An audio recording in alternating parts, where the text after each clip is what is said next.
CMR shopping mall biggest festive ధమాకా గంటకు బహుమతులు గెలుచుకోండి. నమస్తే, నేను Keshav. Welcome to Suman TV. ఉరుమి మంగళం మీద పడినట్టుగా ఒక చిన్న అంశం పైన మొదలైన రాజకీయ రగడ అది చివరికి ఫిల్మ్ ఇండస్ట్రీ పైన పడింది.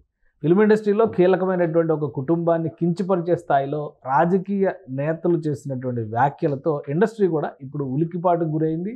ఇండస్ట్రీ మొత్తం ముక్తకంఠంతో వీటిని ఖండించేటువంటి ప్రయత్నం చేస్తుంది. వెంటనే ఈ రాజకీయ దుమారానికి కారణమైనటువంటి మంత్రి కొండా సురేఖ కూడా తన వ్యాఖ్యల్ని ఉపసంహరించుకుంటున్నట్టుగా ప్రకటించారు.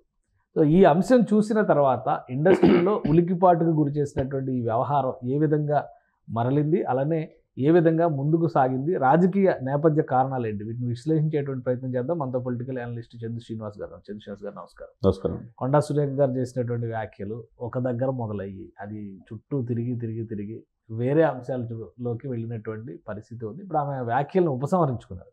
సో మొత్తం సమస్యపోయినట్టుగానే మనం భావించవచ్చా? అంటే ఇప్పుడే సమస్య నట్టేమీ అనిపించలే.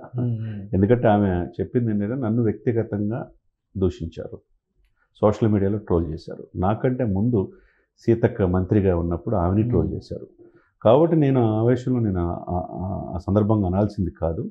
నాకు ఎవరైతే ఉన్నారో ఎలిగేషన్స్ పెట్టిన పాయింట్లో ఒక హీరోయిన్, ఆమె నాకు స్ఫూర్తి అని చెప్పేసి నేను అన్న మాటను విత్డ్రా చేసుకున్నాను అన్నారే. కానీ కేటీఆర్ విషయంలో ఆమె వెనక తగ్గట్లేదు. కేటీఆర్ కూడా లీగల్ నోటీసులు ఇస్తున్నారు. లీగల్ నోటీస్ ఇస్తే దానికి కూడా నేను స్పందిస్తాను, అన్నిటికి కూడా మా దగ్గర ఉన్నాయని చెప్పేసి వాళ్ళు గట్టిగానే ఉన్నారు. ఇల్లే కాకుండా జగ్గారెడ్డి కూడా పూర్తి సపోర్ట్గా ఉన్నారు. అదేవిధంగా అందరూ కూడా, అంటే యావత్ ఈ ప్రభుత్వం ఏదైతే ఉందో దాని పట్ల ఆమెని పట్ల కేటీఆర్ ఒక మహిళల పట్ల మాట్లాడిన తీరును మాత్రం పూర్తిగా ప్రభుత్వం బాసటగా నిలిచింది. కాకపోతే ఇప్పుడు ఏదైతే ఈ ప్రదేశ్ కాంగ్రెస్ అధ్యక్షుడు గౌడ్ గారు ఉన్నారో, ఆయన ఇది పెద్దది కాకముందే దీన్ని పరిష్కరించడానికి ఆయన నడుము బిగించబట్టే రాత్రి ఆమె ట్వీట్ చేసి ఆమె అన్న మాటలు విత్డ్రా చేసుకుంది సినిమా ఇండస్ట్రీ పట్ల. ఓకే, ఒకటే కేశవ్ గారు, సినిమా ఇండస్ట్రీ రాజకీయాలు వేరు అంటారు వీళ్ళు. సినిమా నుంచి అందరూ చెప్పిన మాట అదే, రాజకీయాలతో ఇండస్ట్రీని ముడిపెట్టొద్దు, మీ రాజకీయాల కోసం ఇండస్ట్రీలో ఉన్న వాళ్ళ వ్యక్తిగత జీవితాల పైన దాడులు చేయొద్దు, ఇట్లాంటి మాటలు చెప్పొద్దు. ఇవన్నీ అందరూ ఆల్మోస్ట్ జూనియర్ ఎన్టీఆర్, చిరంజీవి గారు, అందరూ కూడా, నాని, అల్లు అర్జున్ మొత్తం అందరూ ట్వీట్లు చేశారు. ప్రకాష్ రాజ్ కూడా. సో మొత్తం అందరూ కూడా రియాక్ట్ అయ్యారు. ఇండస్ట్రీ అంతా ఒకటైందా ఈ ఇష్యూతో? ఇండస్ట్రీలో ఉన్న ఐక్యత బయటకు వచ్చిందా? అంటే ఐక్యత ఇది ఓకే, మంచిదే, పరిణామమే.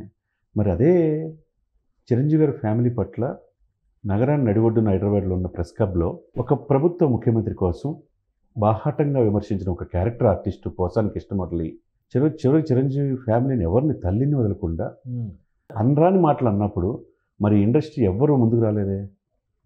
కానీ వాళ్ళ విఘ్నతతో ఈరోజు చిరంజీవి గారు ముందుకు వచ్చి ఇది తప్పు, ఇది కరెక్ట్ కాదని చెప్పి వాళ్ళు వచ్చారు. అది వాళ్ళ మెగా ఫ్యామిలీ యొక్క విఘ్నత.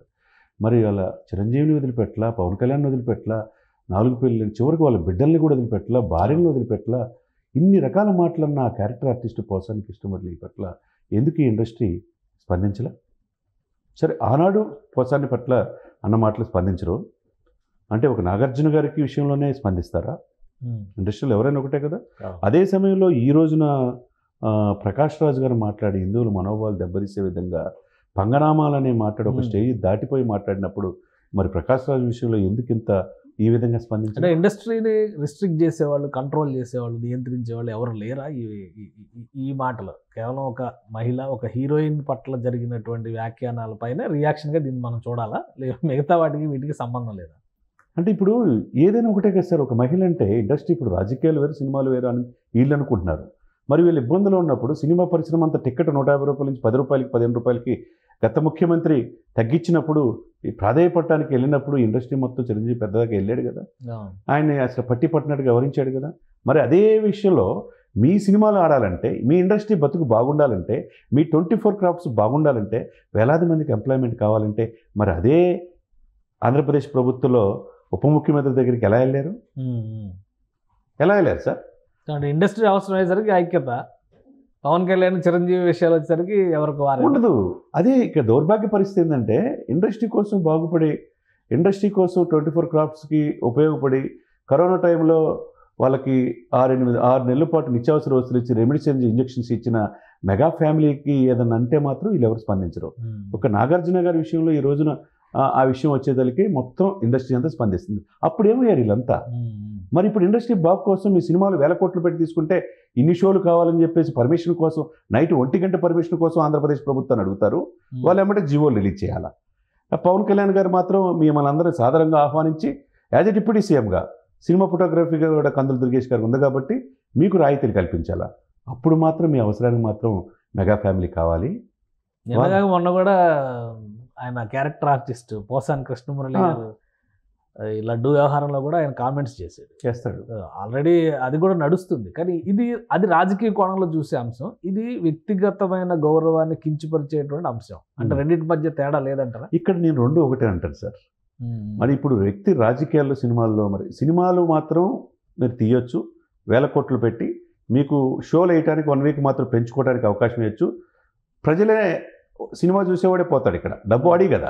అంతేగా, ప్రభుత్వం పర్మిషన్ ఇస్తుంది, మీరు బెనిఫిట్ అవుతారు, వారంలో కలెక్షన్స్ వస్తాయి. అప్పుడు మాత్రం మీరు ఈ నటులు కావాలా? మిగతా సమయంలో నటుల పట్ల దుర్భాషలు అన్నప్పుడు, 4 పెళ్ళిళ్ళు అన్నప్పుడు, ప్యాకేజ్ స్టార్ అన్నప్పుడు, మ్యారేజ్ స్టార్ అన్నప్పుడు, ఆడపిల్లలను మోసం చేస్తారని చెప్పి అన్నప్పుడు ఈ ఇండస్ట్రీ ఏమైంది? మీకు బాగోగులు నాగార్జున పట్ల ఉన్నంత సానుకూలత మెగా ఫ్యామిలీ పట్ల లేదంటారా ఇండస్ట్రీలో? లేదు కదా సార్. ఇప్పుడు తన దాకా వస్తే ఉదాహరణగా చూడలేం కదా సార్. ఇప్పటి నుంచి కాదు సార్, చాలా సంవత్సరాల నుంచి, దశాబ్దాల నుంచి జరుగుతుంది ఇది. ఎందుకు ఇట్లా జరుగుతుంది? ఇది కరెక్ట్ కాదు కదా. ఎవరైనా rule is rule for all అన్నట్టు ఉండాలా? మీకు అవసరానికి వచ్చేటప్పుడేమో వీళ్ళు మెగా ఫ్యామిలీ పెద్ద దిక్కుగా ఉండాలి, ఏదైనా స్పందించాలి. ఇప్పుడు సినిమాల్లో వస్తే ఇప్పుడు 4 కోట్ల రూపాయలు ఆంధ్రప్రదేశ్ ప్రభుత్వానికి ఇచ్చాడు, తెలంగాణకు 1 కోటి రూపాయలు చెప్పి 6 కోట్లు ఇవ్వాలి, మెగా ఫ్యామిలీ మొత్తం 8.5 కోట్లు ఎక్కువ ఇవ్వాలి. మీరెవరు రూపాయి తీరు. ఇక్కడ హీరోయిన్లు ఎవరు రూపాయి తీయకపోతే మీరేం మాట్లాడు? ఆమె ఎవరో నాగల్ల అమ్మాయి, తెలంగాణ బిడ్డ, అక్కడ 4 లక్షలు ఇక్కడ 4 లక్షలు ఏదో ఇచ్చింది. మిగతా హీరోయిన్లు ఎవరు ఇవ్వలేదు కదా, ఎవరు స్పందించరు దీనికి. అంటే మీ సినిమాలు చూసేవాళ్ళు ఆనందపడి మీకు డబ్బులు ఇచ్చి ఆ డబ్బులతో మీరు ఎదుగుతారు, ఆ ప్రజలు ఇబ్బందులు పడిన. ఈ విషయం పూర్తిగా వ్యక్తిగతమైనటువంటి అంశం, దాన్ని ప్రస్తావించి బజార్లో పెట్టడం అనేది సరైన విషయం కాదు. అది ఎవరు అక్కినేని ఫ్యామిలీకి ఒక రెస్పెక్ట్ ఉంది ఇండస్ట్రీకి చరిత్రపరంగా చూసినా కానీ, అటువంటి ఫ్యామిలీని రాజకీయాల్లో వాడొద్దు అనేది కదా ఇప్పుడు వాళ్ళు మాట్లాడుతున్నారు. కరెక్టే సార్. సో దీన్ని మనం ఎలా పోల్చి చూస్తాం? డెఫినెట్గా ఇక్కడ ఏంటంటే ఒకటి సార్, నిన్నగాక మొన్న మీరు ఎందుకు సినిమాల్లో హిందువుల పట్ల అంత హేయంగా చూపిస్తున్నారు, మీరు మార్చుకోండి, ఇట్లా అపవిత్రమైంది, మీరు స్పందించండి అన్నాడు. ఒకళ్ళని స్పందించారు సార్. పవన్ కళ్యాణ్ అడిగితే పవన్ కళ్యాణ్ మీద మాట్లాడి పంగనామాలు అని చెప్పేసి రాజకీయాలు మాట్లాడు అని మాట్లాడి వేరే రాష్ట్రానికి చెందిన వ్యక్తి ఇక్కడ నుంచి ఉంటుంటే ఆ ప్రకాష్ రాజ్ అనే వ్యక్తికి ఇట్లా మాట్లాడుతున్నాడు కదా, ఇది తప్పు అని చెప్పి ఇండస్ట్రీ ఎందుకు ఈ విధంగా స్పందించలా?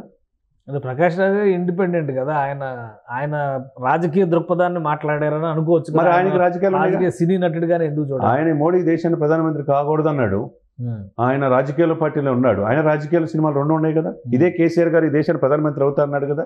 మరి ఆ వ్యక్తిని పవన్ కళ్యాణ్ పట్ల తిడుతుంటే మీరు ఎందుకు స్పందించరు? ఇండస్ట్రీలో క్లారిటీ రావాలంటారు. క్లారిటీ, రాజకీయం ఎటువైపు, సినిమా ఎటువైపు. సినిమా వరకు ఉండే వాళ్ళని సినిమా వరకే చూడాలి సార్. ఇప్పుడు 3 సినిమాలు ఉన్నాయి, ఇంకా సినిమాలో ఉన్నాడు కదా పవన్ కళ్యాణ్ గారు, జీవనోపాధి ఇస్తున్నాడు ఇండస్ట్రీకి. ఇప్పుడు తెలుగు పరిశ్రమ ఇబ్బందులు పడుతుందైతే తెలంగాణ నుంచి ఇక్కడ హైదరాబాద్ నుంచి వెళ్ళిన వాళ్ళందరికీ స్వాగతం పలికి వాళ్ళ సమస్యలను సాల్వ్ చేస్తున్నాడు కదా. మరి అటువంటిప్పుడు ఈ 2 ఒకటి అన్నప్పుడు ఇప్పుడు నాగార్జున గారికి ఫ్యామిలీ పట్ల ఈ ఇన్సిడెంట్లో స్పందించిన తీరు మెగా ఫ్యామిలీ పట్ల ఎందుకు స్పందించరు? మీరు ముందు మారాలి. మీ జోలికి ఎవరైనా వస్తే మేమంతా ఒకటే అనే భావన. రాజకీయాలకు అతీతంగా నాగార్జున ఫ్యామిలీ ఉంది కాబట్టి అందరూ రియాక్ట్ అయ్యారేమో.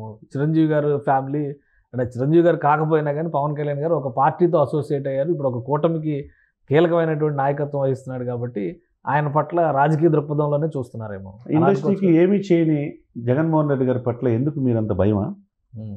ఏదైనా చేస్తారులే పవన్ కళ్యాణ్ గారు అనే ఇదా అలుసా? అంటే వీళ్ళ పట్ల మాత్రం ఏమి తిట్టినా, తల్లిని తిట్టినా, బిడ్డను తిట్టినా, భార్యని తిట్టినా ఏమి చూసి చూడనట్టుంటారు. ఇప్పుడు మాత్రం ఈ స్పందన ప్రతి దాంట్లో ఒకే రకంగా ఉండాలి. ఒక ఆపదలో ఆదుకున్నప్పుడు, ఏదైనా ఇబ్బంది పడినప్పుడు, ఏ కుటుంబానికి జరిగినా ఒకటేగా ఉన్నప్పుడే ఇండస్ట్రీ బాగుంటుంది. కాబట్టి ఇప్పుడు ఇది కరెక్ట్ కాదు కదా. కాబట్టి ఏదైనా కానీ సార్, వీళ్ళల్లో ఒక మార్పు రావాలి, వీళ్ళలో ఒక ఐక్యత రావాలా. ఏ చిన్న జరిగినా ఎవరో ఎక్కడో శ్రీరెడ్డి అంట, చిన్న తిరుపతి ఎక్కడో బెంగళూరు వెళ్ళిపోయి పారిపోయింది అనుకుంటే ఇప్పుడు ఆమె మాట్లాడుతుంది, ఏది చిరంజీవి గారి గురించి మాట్లాడుతుంది, అందరు ఇండస్ట్రీ మొత్తం మాట్లాడుతుంది. వాక్ స్వాతంత్ర్యం ఉంది కదా, ఏదైనా మాట్లాడచ్చు, ఎవరైనా మాట్లాడు. ప్రకాష్ రాజ్ మాట్లాడవచ్చు. ఇది ఎక్కడో చోట ఇది కట్టడేసే పరిస్థితి రావాలి. ఒక అథెంటికేషన్ ఇది ఉండాలి. ఎవడో మొన్న ఈ మధ్య ఒక డ్యాన్స్ మాస్టర్ మీద ఇన్సిడెంట్ జరిగినప్పుడు మొత్తం ఇంత స్పందన ఎందుకు లేదు ఆ రోజు కూడా? ఆమె కూడా ఒక మహిళే కదా. ఎవరైనా ఒకటి ఉండాలి కదా సార్. ఇక్కడ ఏంటంటే ఎవరైనా కానీ అంటే అది పోలీస్ కేసు ఎంక్వైరీలో ఉంది కదా, విచారణ జరిగిన తర్వాత నిజాలు తెలిసినాక రియాక్ట్ అవుతారేమో. ఈ విషయం అసలు ఏమీ లేకుండా ఆరోపణలు చేశారు, సంబంధం లేని వ్యవహారంలో ఆ ఫ్యామిలీని లాగారు అనేది కదా ఇప్పుడు నడుస్తుంది సార్. ఇక్కడ ఏదైనా ఒకటే సార్, స్పందించే హృదయం ఉండాలా. ఇండస్ట్రీ బాగు కోసం స్పందించే, ఇది అటు పవన్ కళ్యాణ్ అయినా చిరంజీవి అయినా, మరి ఆ ఫ్యామిలీల పట్ల ఎప్పుడు విమర్శిస్తుంటారు ఈ సోకాళ్ళు కొంతమంది. ఈ ఇండస్ట్రీ అప్పుడు ఎందుకు స్పందించట్లా? ఇండస్ట్రీ పెద్దలు ఎందుకు అంటున్నా? ఇప్పుడే ఎందుకు ఇంత బాగా స్పందిస్తున్నారంటే ఒకటిగా ఉండాలా. వీళ్ళల్లో ఎవరు పోసాని కృష్ణమూర్తి అయినా, ఎవరు ప్రకాష్ రాజ్ అయినా, ఎవరు మాట్లాడుతున్నా వీళ్ళు మా ఫ్యామిలీ కదా. ఒకప్పుడు ఇండస్ట్రీ నుంచి వెళ్ళిన రాజకీయాలు వెళ్తారు కదా. రాజకీయాల ఇండస్ట్రీ వేరు కాదు కదా. మీరు కష్టాలు ఉన్నప్పుడు మాత్రం ఈ రాజకీయ నాయకులు కోట్ల రూపాయలు ఇవ్వాలి. మీకు సమస్యలు, ఇండస్ట్రీ సమస్య ఉన్నప్పుడు ఈ రాజకీయ నాయకులు మీకు చేయాలి. రాజకీయాలతో మాకు ముడిపెట్టొద్దని మీ ఇప్పుడు అంటారు. మరి ఎట్లా? What is this? అంటే ఇప్పుడు ఈ ఇన్సిడెంట్ తర్వాత ఇండస్ట్రీలో ఒక ఐక్యత వచ్చింది కాబట్టి వీళ్ళందరూ ఒకటిగా నిలబడే అవకాశం ఉండొచ్చా? పవన్ కళ్యాణ్ గారి విషయంలో కూడా ఒకవేళ వ్యక్తిగత విమర్శలకు ఎవరైనా డెఫినెట్గా ఉండాలి. ఆ ఆలోచన వీళ్ళకి కలగాలి. కనువిప్పు ఇప్పుడు కలిగింది ఇన్సిడెంట్ తర్వాత. డెఫినెట్గా పవన్ కళ్యాణ్ లాగా రేపు ఈ రోజు నాగార్జున లాగా రేపు మా ఫ్యామిలీ కావచ్చు, మేము కూడా కావచ్చు. కేశవ్ గారు పర్ఫెక్ట్గా చెప్పారు. ఇప్పుడు వీళ్ళది రేపు ఇంకొకరిని అంటారు వీళ్ళు, ఈ సోకాళ్ళు వ్యక్తులు. ఈ నోరు ఉంది కానీ ఇష్టం వచ్చినట్టు మాట్లాడతారు. ఎక్కడో చోట కట్టడేయాలంటే మీరంతా ఒకటిగా ఉండాలి, మీరంతా సంఘటితంగా ఉండాలి. మీ ఫ్యామిలీ జోలికి ఎవరైనా వస్తే మేము ఉన్నామనే ఆ ఇది మీకు ఉండాలి. మీలో మీరు ఐక్యత లేకపోతే ఎవరు ఆడిన ఆట వాళ్ళు ఆడుతున్నారు అంతే. దీనికి కారణం ఎవరు? ఎందుకు మీరు రాజకీయాలతో మమేకం అవుతున్నారు? ఎందుకు ఒకరిని సపోర్ట్ చేస్తారు, ఇంకొకరిని సపోర్ట్ చేయకుండా? మీరంతా ఒకటైన భావన కలిగిస్తే మీ జోలికి ఎవరు రారు కదా. ఆ ఆలోచన వీళ్ళలో ఉండాలా, వీళ్ళలో మార్పు రావాలి. రైట్. థ్యాంక్ యూ చంద్ర శ్రీనివాస్ గారు. ఇది పవన్ కళ్యాణ్ విషయంలో ఒక న్యాయం, చిరంజీవి విషయంలో మరొక న్యాయం, నాగార్జున ఫ్యామిలీ విషయంలో మరొక న్యాయం. ఈ తరహా తీరుతో ఇండస్ట్రీలో ఉన్నటువంటి అనైక్యత స్పష్టంగా ప్రజల ముందర కనిపిస్తుందని చంద్ర శ్రీనివాస్ గారు విశ్లేషిస్తున్నారు. ఇప్పుడు ఎలా అయితే రియాక్ట్ అయ్యారో, ఒక ఇండస్ట్రీలోని మహిళకి అవమానం జరిగిందనేటువంటి ఉద్దేశంతో ప్రభుత్వాన్ని ఎదిరించే స్థాయిలో మాట్లాడిన వాళ్ళు ఆ రోజు నోళ్ళు ఎందుకు తెరవలేకపోయారనేది చంద్ర శ్రీనివాస్ గారు వేస్తున్నటువంటి ప్రశ్న. ఈ అంశానికి సంబంధించి ముఖ్యంగా కొండా సురేఖ క్షమాపణలు చెప్పిన తర్వాత ఈ ఉదంతం ముగిసినట్టుగా భావించవచ్చు. అలానే రాజకీయ కోణంలో మాత్రం ఈ ఆరోపణల పరంపర ఇంకా కొనసాగే అవకాశాలు స్పష్టంగా కనిపిస్తున్నాయి. ఇది special discussion. Keep watching. Suman టీవీలో మీ పర్సనల్ అండ్ బిజినెస్ ప్రమోషన్స్ కోసం కింది నెంబర్కి కాంటాక్ట్ చేయండి.